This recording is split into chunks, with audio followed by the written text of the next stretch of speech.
నూతన సంవత్సరం శుభములు మీ అందరికీ కలుగుగాక. ఈ కొత్త సంవత్సరం అంతా కూడా దేవుడు మిమ్మల్ని కాపాడి ప్రోగించి సంరక్షించి ఆరోగ్య మనలను ప్రాణ శక్తిని చేత దేవుడు మిమ్మల్ని మీకు చూపాలో కాపాడి పోషించి సంరక్షించిన దాకా మీ అందరికీ నూతన సంవత్సరం శుభాకాంక్షలు తెలియజేస్తూ వాక్య ధ్యానంలో కొనసాగుతున్నాను. దేవుని పిల్లలారా, మరి దేవుని వాక్యాన్ని మనము చక్కగా చదవగలిగినాము. దానికి ముందు మనకు కంఠస్థ వాక్యము, సండే స్కూల్ వాక్యము నాకు తెలుసు కదా. 5వ అధ్యాయములో 2వ కొరింథీ పత్రిక 5వ అధ్యాయము 17వ వచనంలో దేవుని వాక్యాన్ని అక్కడ మనం చదివితే ఏమని వ్రాయబడింది అనగా, కాగా ఎవడైనాను క్రీస్తునందు ఉన్న ఎడల వాడు నూతన సృష్టి, పాతవి గతించెను, ఇదిగో క్రొత్తవాయును. దేవుని బిడ్డలారా, ఎవడైనా క్రీస్తునందు ఉన్నప్పుడే వాడు నూతన సృష్టి. పాతవి వాడు విడిపోతాయి, తర్వాత వాడు క్రొత్తగా మార్చబడతాడు అని వాక్యము సెలవిస్తుంది. ఎప్పుడైతే మనం క్రీస్తులో ఉంటామో, క్రీస్తులో ఉన్నప్పుడు వానిలో ఉన్నటువంటి పాత స్వభావాలు పోతాయట. అప్పుడు క్రీస్తులో ఉన్నటువంటి వాడు పాత స్వభావం మనకి వెళ్ళిపోయిన తర్వాత క్రీస్తులో ఉంటాడు కాబట్టి మనకి ఏమొస్తుందంట? క్రొత్త జీవితము వస్తూ ఉంది. క్రొత్త జీవితము రావాలంటే మరి ఇదే వాక్యము ద్వారా ఒక చెట్టును మనం చూస్తాం. ఏదైనా ఒక చెట్టు, ఆ చెట్టు అది ఆకులు ఎప్పుడు రాలుపుతుంది? వసంతకాలంలో ఏం చేస్తుంది? తన యొక్క చెట్టుకున్నటువంటి పాత ఆకులను ఏం చేస్తుంది? భూమి మీద రాల్పివేస్తుంది. రాల్పివేసిన తర్వాత ఆ పాత ఆకుల భూమి మీద రాలిపోయిన తర్వాత మళ్ళీ ఏమొస్తాయి? క్రొత్త ఆకులు వస్తాయి. క్రొత్త ఆకులు వచ్చిన తర్వాత దానికి ఏమొస్తుంది? పువ్వు వస్తుంది. పువ్వు వచ్చిన తర్వాత అదేం చేస్తుంది? పువ్వు వస్తే ఏమొస్తుందమ్మా? కాయలు వస్తాయి. ఏమొస్తుంది? పండ్లు. ఏమొస్తాయి? పండ్లు ఫలిస్తాయి. అదేవిధంగానే ఈ వాక్యం మనకు చెట్టు ద్వారా మనం నేర్చుకుంటున్నాము. ఎవడైతే క్రీస్తులో ఉంటాడో వాడు నూతన సృష్టి, పాతవి పోతాయి. కాబట్టి మనము కూడా మనలో ఉన్నటువంటి చెడు స్వభావం పోవాలి, కొత్తగా మార్చబడాలి అంటే మనం ఏం చేయాలంటే ఒక చెట్టు లాగా పాత ఆకులను తీసివేసుకోవాలి. తర్వాత ఆ పాత స్వభావం మనలో వెళ్ళిపోతే క్రీస్తులో ఉంటే మనం ఏమవుతాం? మళ్ళీ పచ్చగా అవుతాం. పచ్చగా అయిన తర్వాత మళ్ళీ మనము ఫలిస్తాం. ఫలించిన తర్వాత పువ్వు వచ్చిన తర్వాత అది ఫలించి పంట ఇస్తుంది. అప్పుడు అది ఏమవుతుంది? క్రొత్తగా ఫలము ఇస్తుంది. నీవు నేను అనంతరం కూడా ఈ నూతన సంవత్సరంలో ఒక చెట్టులాగా మనలో ఉన్నటువంటి పాత స్వభావమును తీసివేసుకొని ఫలించేటువంటి జీవితం కలిగి ఉండాలంటే క్రీస్తులో ఉన్నప్పుడే ఆ చెట్టులాగా ఫలించి అభివృద్ధి చెందుతారు. అందుకొనకే దేవుని విడలారా, పరిశుద్ధాత్మ దేవుడు మనతో ఈ దినం ముందు మాట్లాడుతున్నాడు. ఎవడైనానో క్రీస్తులో ఉంటేనే వాడు క్రొత్త జీవితము ఎట్లా వస్తుంది అని మనము చూస్తే, మనకందరూ కూడా దేవుని వాక్యాన్ని కొంత జ్ఞాపకము చేసుకుందాం. దేని ద్వారా కొత్త జీవితము వస్తుంది? తీతీ పత్రికలో 3వ అధ్యాయం, అపోస్తలుడైన పౌలు తీతీలకు రాసిన పత్రికలో 3వ అధ్యాయము 5వ వచనము చదువుదాం. 3:5. మనము నీతిని అనుసరించి చేసిన క్రియల మూలము కాక దేని ద్వారా? పునర్జన్మ సంబంధమైన స్నానము ద్వారాను పరిశుద్ధాత్మ మనకు నూతన స్వభావము కలిగజేయట ద్వారాను మనలను రక్షించేను. బాగా విందా, నూతన జీవితము ఎప్పుడు వస్తుందంట? క్రీస్తులో ఉన్నప్పుడు అని వ్రాయబడింది. క్రీస్తులో ఉండుట అంటే ఏంటి అనగా, 5వ వచనంలో మనం చూస్తాం, మనము నీతిని అనుసరించి, పేజ్ నంబర్ 198, కొత్త నిబంధనలో తీతుకు రాసిన పత్రికలో మనం చూస్తే 3వ అధ్యాయము 5వ వచనంలో, మనము నీతిని అనుసరించి చేసిన క్రియల మూలముగా తన కనికరము చొప్పున పునర్జన్మ సంబంధమైన స్నానము ద్వారాను, దేని ద్వారా మనకు నూతన స్వభావం వస్తుందంట. చూడండి, పునర్జన్మ సంబంధమైన స్నానము ద్వారా మనకు నూతన స్వభావము కలుగజేయుచున్నది. పునర్జన్మ సంబంధమైన స్నానం, క్రీస్తులో ఉండుట అంటే మనం ఏం చేయాలంట? పునర్జన్మ సంబంధమైన స్నానము బాప్తిసము ద్వారా. దేని ద్వారా? బాప్తిసము ద్వారా. బాప్తిసము ద్వారా మనకేమొస్తుందట? నూతన స్వభావము కలుగచేయుచున్నది. దేవుని బిడ్డలారా, మరి యేసుక్రీస్తులో ఉండే నూతన జీవితం అని కొరింథీ పత్రికలో మనం చదివాము. ఆ యేసుక్రీస్తులో ఉండుట అంటే పునర్జన్మ సంబంధమైన స్నానము బాప్తిసము ద్వారా. బాప్తిసము ద్వారా నువ్వు క్రీస్తులో ఉండే ఆ బాప్తిసమే నీకు క్రొత్త జీవితాన్ని ఇస్తుంది. క్రొత్త జీవితం దేవుని ద్వారా నీకు క్రొత్త జీవితం. అలా ఎవడైనా క్రీస్తునందు బాప్తిసము ద్వారా క్రీస్తులో ఉంటే నీకు నూతన స్వభావం అని పరిశుద్ధ గ్రంథము స్పష్టంగా మనకు చదువుతుంది. మనం అంతవరకు దేవుని వాక్యాన్ని, మూల వాక్యాన్ని మనం చదవగా విన్నాం. ఫిలిప్పీలకు రాసిన పత్రిక 3వ అధ్యాయం, ఫిలిప్పీ 3:13 మనము చదవగా దేవుని వాక్యాన్ని మనం క్లియర్గా అక్కడ చదవగా విన్నాం. సహోదరులారా, నేను ఇదివరకే పట్టుకొని నానని తలంచుకున్నాను, అయితే ఒకడు చేయుచున్నను, వెనక ఉన్నవి మరచి ముందున్న వాటి కొరకి వేగిరా పడుచు. దేవుని బిడ్డలారా, మనం ఏ విధంగా ఉండాలంట? ఈ నూతన సంవత్సరంలో వెనుకున్నవి వాటిని మరచి ఏం చేయాలంట? ముందున్న వాటి కొరకి ఏం చేయాలంట? వేగిరా పడుచు. వెనుకున్న వాటిని మరచి అంటే పాత స్వభావమును మనము ఒక చెట్టులాగా ఒక ఆకులను, పాత ఆకులను ఈ విధంగా భూమి మీదకి తీసివేసుకుంటుందో శరీరం మీద నుంచి కదా ఆ చెట్టు, మనము కూడా మనలో ఉన్నటువంటి పాత స్వభావాన్ని తీసివేసుకోవాలి.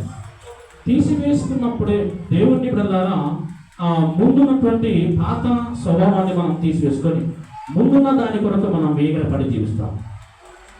పాత స్వభావాన్ని మనం వదులుకొని ముందున్నటువంటి దాని కొరకు వేగిరపడి జీవించాలి. వెనుకున్న వాటిని మరచి, పాత సంవత్సరంలో మనం చేసిన వాటిని మరచి ఏం చేయాలంట? ఈ కొత్త సంవత్సరంలో మనం యేసుక్రీస్తులో బాప్తిసము ద్వారా కొత్తగా మనం మార్చబడడానికి సిద్ధపడాలని వాక్యము స్పష్టంగా సెలవిస్తుంది. అదేవిధంగానే దేవుని వాక్యాలలో మనం ఇంకా ముందుకు వెళ్ళి చూస్తే కొలస్సీ పత్రికలో 3వ అధ్యాయం, కొలస్సీ పత్రిక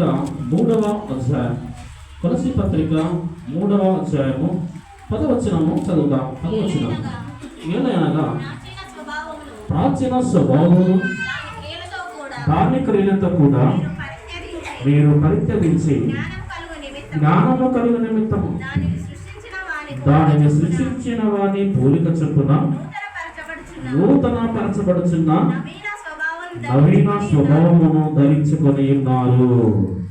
దేవుని వాక్యం మనం చూస్తే ఏదైనా ప్రాచీన స్వభావమును దానికెళ్ళతో కూడా మీరు పరిత్యజించి జ్ఞానము కలుగు నిమిత్తము దాన్ని సృష్టించిన వాని పోలిక చొప్పున మీరు జీవించినప్పుడు అప్పుడు మీరు నవీన స్వభావం.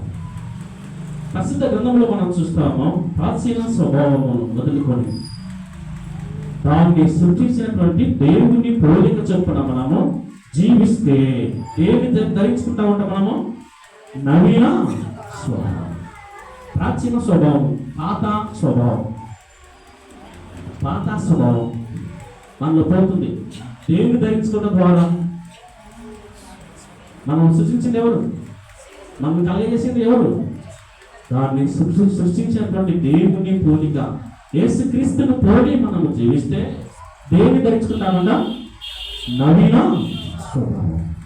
దేవుని బిడ్డలారా, మరి నేను యేసుక్రీస్తును పోలి జీవిస్తే క్రొత్తగా మనము మార్చబడతామని మరి దేవుని వాక్యాన్ని మనము ఇక్కడ చూస్తున్నాం. అదేవిధంగా హెచ్కేల్ గ్రంథంలో మొదటి మూల వాక్యాన్ని మనము చదువుకుందాం. మనం చదువుకుందాం. తర్వాత మొదటిగా హెచ్కేల్ గ్రంథం 18వ అధ్యాయంలో మనం చదువుకున్నాం కదా. ఇంతవరకు చివరి వచనాల్లో 31వ వచనంలో ఏమని చదువుతున్నాం మనము?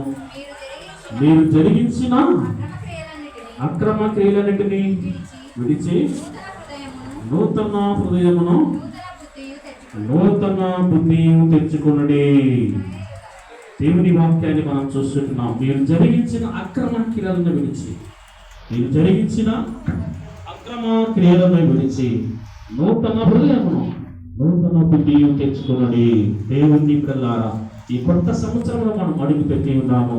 నూతన సంవత్సరం అడుగు పెట్టి ఉన్నాము. మనం ఏం చేయాలంట? మనము చేస్తున్నటువంటి అక్రమ క్రియలను విడిచి చెడు క్రియలను మానుకొని పాపమును లోకంలో ఉన్న స్వభావాన్ని వదులుకొని మనం ఏం చేయాలంట? మంచి బుద్ధి కలిగి మనము జీవిస్తే నూతన జీవితం మనకు వస్తుందంట.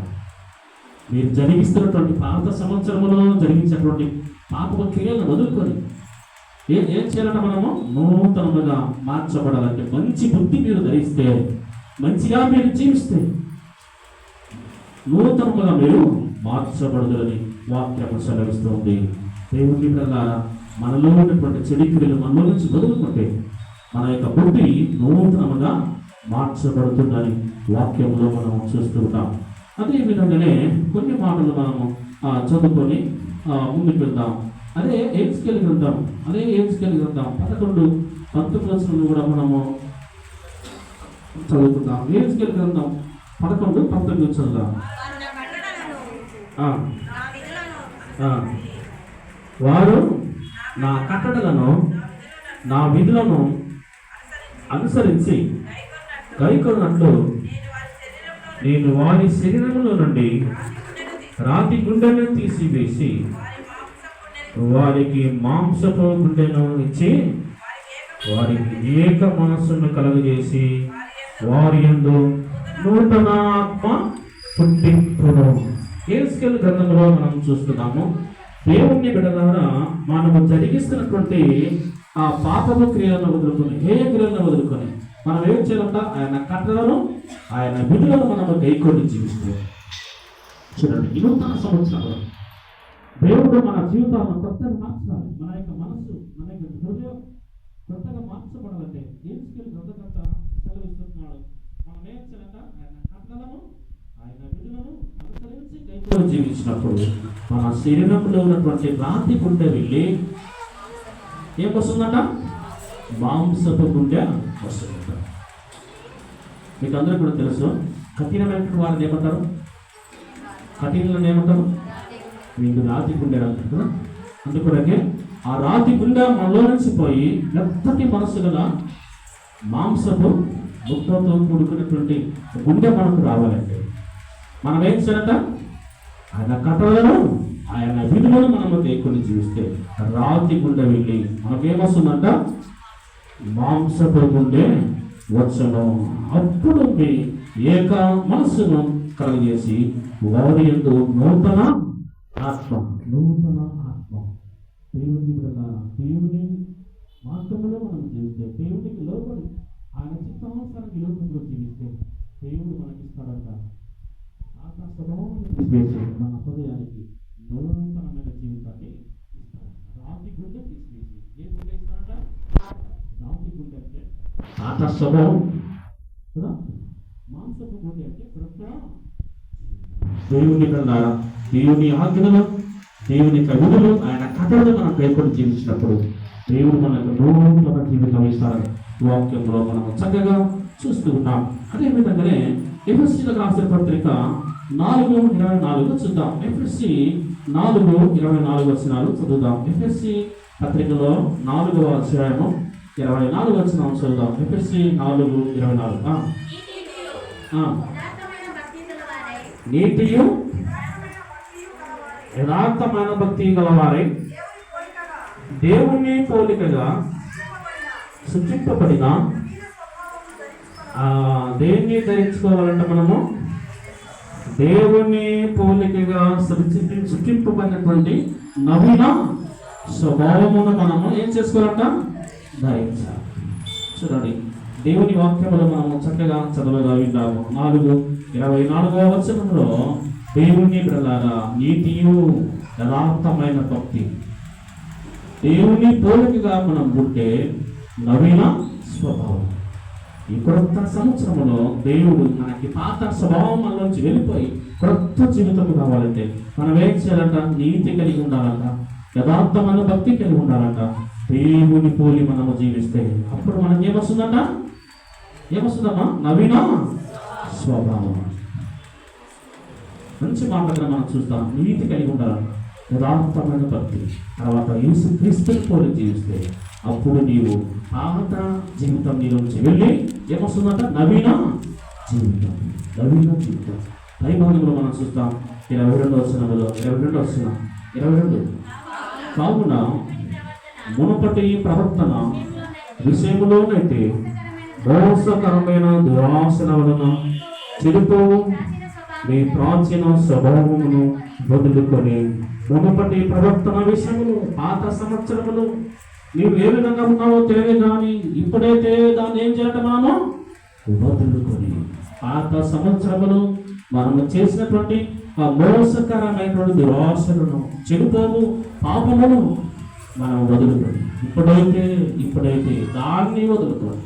ఏ విధంగా ఉండాలంట? నీతియు యథార్థమైన భక్తి, యేసుక్రీస్తుని పోలి నీవు జీవిస్తే నీకు ఏమొస్తుందంట? నవీన క్రొత్త జీవితం. మునుపటి ప్రవర్తన పాత సంవత్సరం ఎంత ఉండవో నీకు తెలుసు, కానీ ఇప్పుడు దాన్ని వదులుకొని నీతియు యథార్థమైన భక్తి, యేసుక్రీస్తుని పోలి జీవిస్తే దేవుడు అప్పుడే కొత్త సంవత్సరం అడుగుపెట్టిన దేవుడు కొత్త సంవత్సరంతో పాటు నీ జీవితం కూడా కొత్తగా మార్చబడుతుంది. కొత్త సంవత్సరంలో మనం అడుగుపెట్టాం కదా, కొత్త జీవితం కదా, దేవుని ద్వారా కొంత జీవితం మనకు వస్తుందనగా నీతియు యథార్థమైన భక్తి, తర్వాత యేసుక్రీస్తుని పోలి జీవిస్తే అప్పుడే నీకు ఏమొస్తుంది? నవీన పునర్జన్మ సంబంధమైన స్నానము ద్వారా ఏమొస్తుందంట? నవీన దేవుని బిడ్డలారా, నీవు నేను దేవుని వాక్యాలను చూస్తాం. న్యూస్కెల్ చదివా మనమే ఉన్నటువంటి చరిత్రను వదులుకొని ఆయన కట్టడాలకు, ఆయన ఆజ్ఞలకు లోపలి మనము జీవిస్తూ దేవుడు మనకిస్తాడు. ఏమిస్తాడట? తర్వాత మాంసంలో గుడ్డలు ఇస్తాడు. పాత ఆ స్వభావం పోతుంది, మాంసపు గుడ్డి క్రొత్త జీవితం దేవుడు మనకిస్తాడని వాక్యం ద్వారా మనం స్పష్టంగా చదవగా వింటున్నాం. అదేవిధంగా నేను కొన్ని మాటలు చదువుకుందాం. ఇర్మియా గ్రంథం దానికంటే ముందు గ్రంథము 43వ అధ్యాయము 19వ వచనం చదువుకుందాం. యెషయా గ్రంథము 43వ అధ్యాయము 19వ వచనం. యెషయా గ్రంథం 43:19. ఇదిగో నేనొక నూతన క్రియ చేయించున్నాను. దేవుని బిడ్డలారా 43:19 వచనం చూస్తే ఇదిగో నేనొక ఏం చేస్తానన్న దేవుడు? ఇదిగో నేనొక నూతన క్రియ చేస్తున్నాను. అది ఇప్పుడే ఏమవుతుందట? మొలుస్తుంది. ఉదయకాల సమయంలో మనం విన్నాం. దేవుడున్నారా? ఇదిగో నేనొక నూతన క్రియ. ఎప్పుడు చేస్తారు దేవుడు? 18 వచ్చిన మునుపటి వాటిని జ్ఞాపకము చేసుకున్నప్పుడు పూర్వకాలపు సంగతులను అప్పుడే. దేవుడిని బిడ్డలారా, దేవుడు నీకు నూతన క్రియ చేయాలంటే ఏం చేయాలంట? 18 వచనాన్ని మర్చిపోవాలి, 19 వచనాన్ని మన హృదయంలో ఉంచుకోవాలి. చూడండి, యెషయా గ్రంథంలో 43వ అధ్యాయము 18వ వచనమును జ్ఞాపకం చేసుకుందాం. మునుపటి వాటిని జ్ఞాపకము చేసుకున్నకుడి, పూర్వకాలపు సంగతులను తలంచుకున్నకుడి. పాత సంవత్సరములు మనం చేసినటువంటి చెడు క్రియలను మనం తలంచుకోకుండా, దేవునికి వ్యసనముగా దేవునికి ఆశకరమైన వాటిని మనము తలంచుకోకుండా వాటిని వదులుకొని క్రీస్తులో మనము జీవిస్తే ఇదిగో ఇప్పుడే నేను మీకు నూతన క్రియ చేయించిన. అప్పుడే పాత సంవత్సరంలో చేసినటువంటి చెడిపోయిన వదులుకొని యేసుక్రీస్తులోనికి వస్తే అప్పుడు దేవుడు నీకు ఏం చేస్తాడంట? నూతన క్రియ అంటే ఏంటేమా? కొత్త పనులు దేవుడు నీలో ప్రారంభిస్తాడు. నీకేమేమి కావాలనో ఈ కొత్త సంవత్సరంలో కొత్తగా దేవుడు నీ జీవితంలో అనుగ్రహిస్తారని వాక్యం స్పష్టంగా సెలవిస్తూ ఉంది. అదేవిధంగానే 40 అధ్యాయంలో 40:31 చదువుదాం. 40:31 అదే గ్రంథంలో 40:31 చదువుకుందాం. ఎవరి కొరకు? 40:31 వచ్చిన వాళ్ళు యెహోవా కొరకు ఎదురు చూచువారు. ఏంటంట? ఎవరి కొరకు ఎదురు చూడాలమ్మా? దేవుని కొరకు ఎదురు చూసినప్పుడే దేన్ని సంపాదించుకుంటామంట? నూతన జీవితం. ఎవరి కొరకు ఎదురు చూసినప్పుడు? కొత్త సంవత్సరం కొరకు కాదు. కొత్త సంవత్సరం కొరకు ఎదురు చూస్తే వస్తుంటాయి పోతుంటాయి. మనము కీర్తన గ్రంథంలో గ్రంథాల్లో మనం చూస్తాం. వస్తుంటాయి పోతుంటాయి. కానీ వాటితో పాటు మనము కూడా కొత్తగా మార్చబడాలంటే ఎవరి కొరకు ఎదురు చూడాలంట? యెహోవా కొరకు ఎదురు చూసినప్పుడు దేన్ని సంపాదించుకుంటాము? ఈ కొత్త సంవత్సరంలో కొత్త సంవత్సరంతో పాటు మన జీవితాలు కూడా కొత్తగా మార్చబడతాయి. యెహోవా కొరకు, దేవుని కొరకు నువ్వు ఎదురు చూస్తూ ఉన్నప్పుడు నూతన క్రియ చేస్తాను. పాత అలవాటు వదులుకొని దేవుని మార్గంలోకి వస్తే ఇప్పుడే నీకు నూతన క్రియ, కొత్త జీవితం, కొత్త పనులు, కొత్త మేలులు నీకు చేస్తానని వాక్యం ద్వారా దేవుడు మనతో మాట్లాడుతున్నాడు. అదేవిధంగానే కొన్ని మాటలు మనము ధ్యానం చేసుకుందాం. కొత్త జీవితము రావాలంటే ఏం చేయాలో వాక్యం ద్వారా మనము చూడగలిగాం. కానీ 3 వ్యక్తులను మనం జ్ఞాపకం చేసుకుందాం. కొత్త జీవితం రావాలి అంటే వాళ్ళు ఏం చేశారో, ఏ విధంగా వారు మరి కొత్త జీవితం నుంచి ముందుకు వెళుతున్నారో మనం 3 వ్యక్తులను జ్ఞాపకం చేసుకొని వాక్యాన్ని ముగింపు చేసుకుందాం.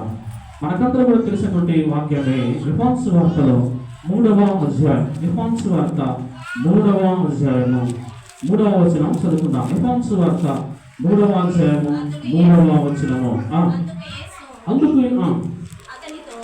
అందుకు యేసు అతనితో ఒకడు కొత్తగా జన్మించితేనే కానీ అతడు దేవుని రాజ్యమును చూడలేడని నీతో నిశ్చయముగా చెప్పుచున్నాను నేను. చూడండి 3వ వచనంలో యోహాను సువార్త 3:3లో అందుకు యేసు ఎవరితో అంటున్నాడు ఈ మాట? నికోదేముతో ఏమంటున్నాడు? సుతా వాడు కొత్తగా జన్మించితేనే కానీ అతడు దేవుని రాజ్యమును చూడలేదు. దేవుని విడలారా కొత్తగా మార్చబడాలి. కొత్త సంవత్సరం అడుగు పెడితే, కొత్త బట్టలు ధరిస్తే, లేదా ఉద్యోగాలు వస్తే, ఇల్లు కట్టుకుంటే, దీని ద్వారా మనము అందంగా ఉంటే ఈ సంవత్సరం బాగా ఉన్నాం, మన నెక్స్ట్ సంవత్సరం ఇంకా అందంగా ఉంటాం. కొత్త బట్టలు, కొత్త డబ్బు, ధనము, దీని ద్వారా కొత్త జీవితం రాదంట. దేవుని వాక్యం సెలవిస్తుంది. కానీ కొత్తగా జీవించినప్పుడే దేవుని రాజ్యాన్ని చేరుకోగలుగుతాం. ఒకడు కొత్తగా చూడండి జన్మించిందినే కానీ అతడు దేవుని రాజ్యమును కొత్తగా జన్మించిందినేనంట. దేవుని రాజ్యాన్ని చేరు. ఈ కొత్త సంవత్సరంలో మనం కొత్తగా జీవించడానికి సిద్ధపడుతున్నాము. వాక్యం మనం చదివాము తీతు పత్రికలో. పునర్జన్మ సంబంధమైన బాప్తిస్మము ద్వారా దేవునికి కొత్త జీవితం ఇస్తాం. ఎంతమంది బాప్తిస్మం తీసుకోవడం సిద్ధపడతారు ఈ సంవత్సరం? దేవుడు కొత్త సంవత్సరం వచ్చినంత మాత్రం నీ జీవితం కొత్తగా రాదు. యేసుక్రీస్తు నవీన స్వభావం, నీతియు యథార్థమైన భక్తి కలిగి జీవించినప్పుడు అప్పుడు నువ్వు ఏం ధరిస్తావంట? కొత్త నవీన స్వభావం, బాప్తిస్మం ఎప్పుడైతే నీలో ఉంటుందో అప్పుడే నీతి యథార్థత భక్తి యేసుక్రీస్తు లాగా నువ్వు జీవించడానికి సిద్ధపడతావు. అందువల్ల కొత్త జీవితం చూద్దాం. 5వ వచనంలో కొత్త జీవితం అంటే ఏంటో చూద్దాం. 5వ వచనం. యేసు ఇక్కడను ఒకడు నీటి మూలముగాను ఆత్మ మూలముగాను జన్మించిందినే గాని దేవుని రాజ్యములో ప్రవేశింపలేడని నీతో నిశ్చయముగా చెప్పుచున్నాను నేను. కొత్త జీవితం అంటే ఏందయ్యా? కృత జీవితం అంటే ఏంటి? తిరిగి జన్మింపగలడా, లేదా చనిపోయి తిరిగి లేస్తేనేనా? మరి ఏది కృత జీవితం అని అడిగినప్పుడు యేసు ప్రభు అంటున్నాడు, ఒకటి నీటి మూలముగాను ఆత్మ మూలముగాను. చూడండి, నీటి మూలముగాను ఆత్మ మూలముగాను. నీటి మూలం అంటే ఏంటమ్మా? క్రొత్త జీవితం అంటే ఏంటంటే యేసు ప్రభు అంటున్నాడు నికోదేముతో, నీటి మూలముగా బాప్తిసము ద్వారా, బాప్తిసము ద్వారానే. చూడండి, ఒకడు నీటి మూలముగా ఆత్మ మూలముగా జన్మించిందినే కానీ దేవుని రాజ్యములో ప్రవేశింపలేదు. ఆత్మ సంబంధమైనటువంటి బాప్తిసము ద్వారా, ఆత్మ సంబంధమైనటువంటి బాప్తిసము ద్వారా ఎవరైతే బాప్తిసము తీసుకుంటారో వాడే పరలోక రాజ్యములో ప్రవేశించును. అప్పుడే వానికి కొత్త జీవితం వస్తుంది. బాప్తిసము ద్వారా, ఆత్మ సంబంధమైన బాప్తిసము ద్వారా వారికి కొత్త జీవితం వస్తుంది. వాడే పరలోక రాజ్యానికి వారసుడని వాక్యం సెలవిస్తుంది. నికోదేము, అయా ఎట్లా కొత్త జీవితం, ఎట్లా కొత్త జీవితం? బాప్తిసము ద్వారా. యేసు ప్రభువు నికోదేముతో ఉంటున్నటువంటి మాటలు మనము జ్ఞాపకం చేసుకుంటున్నాము. తర్వాత మూడవదిగా మనం చూద్దాం. మొదటి తిమోతి పత్రిక 1వ అధ్యాయము 12వ వచనం చదువుకుందాం. మొదటి తిమోతి పత్రిక 1వ అధ్యాయము 12వ వచనం చదువుదాం. పూర్వము దూషకుడను హింసకుడను హానికరుడనైన నన్ను తన పరిచర్యకు నియమించి నమ్మకమైన వానిగా ఎంచినందుకు నన్ను బలపరిచిన మన ప్రభువైన క్రీస్తు యేసునకు కృతజ్ఞుడనై ఉన్నాను. బాగా విందాం. ఇక్కడ ఒక వ్యక్తిని జ్ఞాపకం చేసుకుందాం. ఇక్కడ ఎవరట?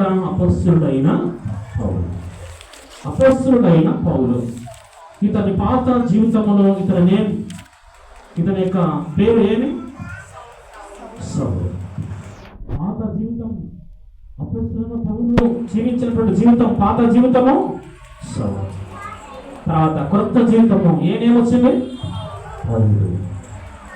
అందుకొరకే ఆయన అంటున్నాడు, పూర్వము పాత సంవత్సరం, చదువుదాం 12వ వచనం. పూర్వము పాత సంవత్సరము నేను దూషకుడును హింసకుడును హానికరుడును. పాత సంవత్సరములో నేను దేవునికి వ్యతిరేకంగా జీవించాను. పాత సంవత్సరం గురించి అతను అంటున్నాడు. పూర్వము అంటే పాత జీవితం, పూర్వము పాత జీవితం, పాత సంవత్సరం. తానే సాక్ష్యం ఇస్తున్నాడు. పాత సంవత్సరంలో యేసుక్రీస్తుని ఎరగక మునుపు నేను చేసిన తప్పులు ఎన్నో ఉన్నాయి, కానీ నేనప్పుడు క్రీస్తు నాలో లేడు. వాక్యం చెప్తుంది, ఎవడైనా క్రీస్తు నందు ఉంటే వాడే పౌలుగా మార్చబడును. చూద్దాం. సౌలుగా ఉన్నప్పుడు తన జీవితము పాత స్వభావం ఈ విధంగా ఉంది కదా, చెడు క్రియలు, చెడు స్వభావం ఉంది. తర్వాత పౌలుగా మార్చబడిన తర్వాత కొత్త జీవితంలో అతడు ఏ విధంగా ఉన్నాడో మనం చూద్దాం. అదే 2వ తిమోతి పత్రికలో 4వ అధ్యాయము 7వ వచనం ఏమని రాయబడింది? మంచి పోరాటము పోరాడితిని, నా పరుగు కడముట్టించితిని, విశ్వాసమును కాపాడుకుంటుని.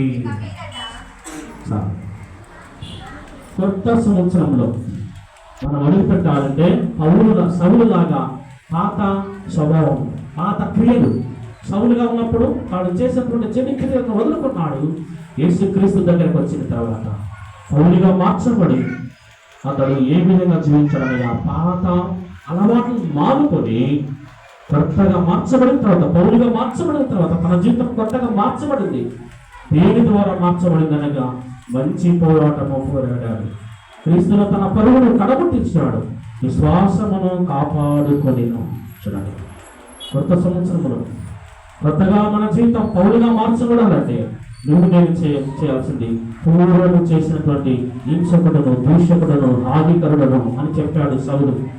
పౌలుగా మార్చబడ్డాడు, కొత్తగా మార్చబడ్డాడు, కొత్త జీవితం వచ్చింది. దేని ద్వారా? మంచి పోరాటము పోరాడాడు. యేసుక్రీస్తును తన పరుగును కడముట్టించాడు, విశ్వాసమును కాపాడుకున్నాడు. చూడండి, అప్పుడే మనం పౌరులుగా మార్చబడతాం. ఆ పౌరులుగా ఎప్పుడైతే మార్చబడతామో అప్పుడే మన జీవితానికి ఏమొస్తుంది? ఏమొస్తుందమ్మా? క్రొత్త జీవితం. తర్వాత రెండవ వ్యక్తిని జ్ఞాపకం చేసుకుందాం. మొదటి సమూయేలు గ్రంథంలో 10వ అధ్యాయం. మొదటి సమూయేలు గ్రంథం 10వ అధ్యాయము 6వ వచనాన్ని జ్ఞాపకం చేసుకుందాం. మొదటి సమూయేలు గ్రంథం 10వ అధ్యాయము 6వ వచనము.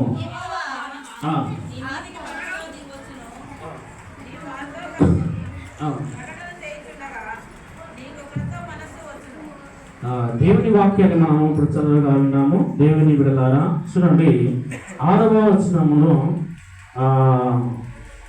క్షమించండి, 10వ అధ్యాయము 6వ వచనం. 10వ అధ్యాయం 6వ వచనంలో ఏమని చదివాము? అక్కడ యెహోవా ఆత్మ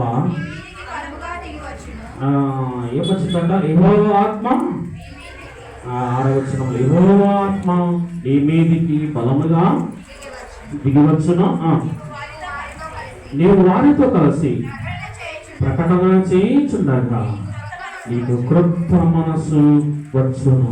ఆమె వినాలి. దేవుని బిడ్డలారా, ఇక్కడ ఒక వ్యక్తిని మనం జ్ఞాపకం చేసుకుంటున్నాము. ఇతర కూడా ఎవరు? యూదులకు దేశానికి మొదటి నాలుగు ఎవరమ్మా? సౌలు గురించి ఇక్కడ మనం చూస్తాము. దేవుని బిడ్డలారా, సౌలు ఎప్పుడైతే దేవునిలో అభిషేకించబడినాడో, ఎప్పుడైతే దేవునిలో తన ఆత్మ నింపుకున్నాడు, సౌలును ఎవరు అభిషేకించారు? ప్రవక్త అయినటువంటి సమయాలు ఎప్పుడైతే సౌలును అభిషేకించి తన ఆత్మ చేత నింపాడో వెంటనే 6వ వచనంలో ఏమొచ్చిందంట? క్రొత్త మనస్సు. 9వ వచనం చూద్దాం. అతడు సమూయేలు యొద్ద నుండి వెళ్ళిపోవుటకై తిరగగా దేవుడు అతనికి క్రొత్త మనసు అనుగ్రహించెను. పై భాగంలో మనం చూస్తాం. అప్పుడు సమూయేలు మొదటి వచ్చిన అప్పుడు సమూయేలు తైలపు బుడ్డి పట్టుకొని సౌలు తల మీద తైలము పోసి రాజుగా అభిషేకించాడు. ఎవరు? సమూయేలు. ఎవరని? సౌలు. ఎప్పుడైతే రాజుగా ఆ యొక్క సమూయేలు ప్రవక్త సౌలును అభిషేకించాడో వెంటనే 9వ వచనములో దేవుడు అతని మీదికి రాగా దేవుడు అతనికి క్రొత్త మనసు అనుగ్రహించాను. నేను దేవుడిని విడగా 9వ వచనంలో మనం చూస్తున్నాం. దేవుడు అతనికి క్రొత్త మనసు అనుగ్రహించాడు. ఏ మనసు? క్రొత్త మనసు. క్రొత్త మనసు దేనికి వచ్చిందట? దేనికి వచ్చింది క్రొత్త మనసు? సౌలు రాజుకు ప్రవక్త ద్వారా ఎన్నిక చేయబడ్డాడు. అనగా దేవుని యొక్క ఆత్మ అతని మీద వచ్చబడింది. ప్రవక్త అతన్ని అభిషేకించాడు. దేవుడు ఎప్పుడైతే అతన్ని అభిషేకించి తన ఆత్మ చేత నింపాడు, సమూయేలుకు క్రొత్త మనసు, క్రొత్త జీవితం వచ్చింది. సౌలుకు క్రొత్త జీవితము వచ్చినట్లు వాక్యములు మనం చూస్తున్నాం. క్రీస్తునగా అర్థం ఏంటమ్మా? అభిషేక్తుడు. క్రీస్తునగా అభిషేక్తుడు. యేసు క్రీస్తులో మనము అభిషేక్తులుగా తీర్చబడితే, యేసు క్రీస్తులో మనం ఉంటే, క్రీస్తులో మనం జీవిస్తే దేవుడు మనకేమిస్తారని వాక్యం చదివాము కొరింథీ పత్రికలో 5వ అధ్యాయంలో. కాగా ఎవడైనను క్రీస్తునందున్న ఎడల వాడు నూతన సృష్టి, పాతవి గతించి క్రీస్తులో దేవుడు క్రీస్తునగా అభిషేక్తుడు. క్రీస్తులో మనం అభిషేక్తులుగా తీర్చబడితే, క్రీస్తులో మనము అభిషేకించబడితే, దేవుని యొక్క ఆత్మ ఎప్పుడైతే మన మీదకి వస్తుందో, దేవుని ఆత్మ చేత నింపబడి ఆయన చిత్తానుసారంగా ఎప్పుడైతే మనం ఉంటామో అప్పుడే సౌలులాగా దేవుడు మనకేమిస్తాడు? నూతన మనస్సు. దేవుని వాక్యం చదివిస్తుంది. సౌలుకి ఇచ్చాడు దేవుడు నూతనమైన హృదయం, నూతనమైన జీవితం సౌలుకి ఇచ్చాడు. ఇప్పుడు నీకు నేను నూతనమైన జీవితం మనకు అనుగ్రహించడానికి సౌలులాగా దేవుని ఆత్మ మన మీద ఉండాలి.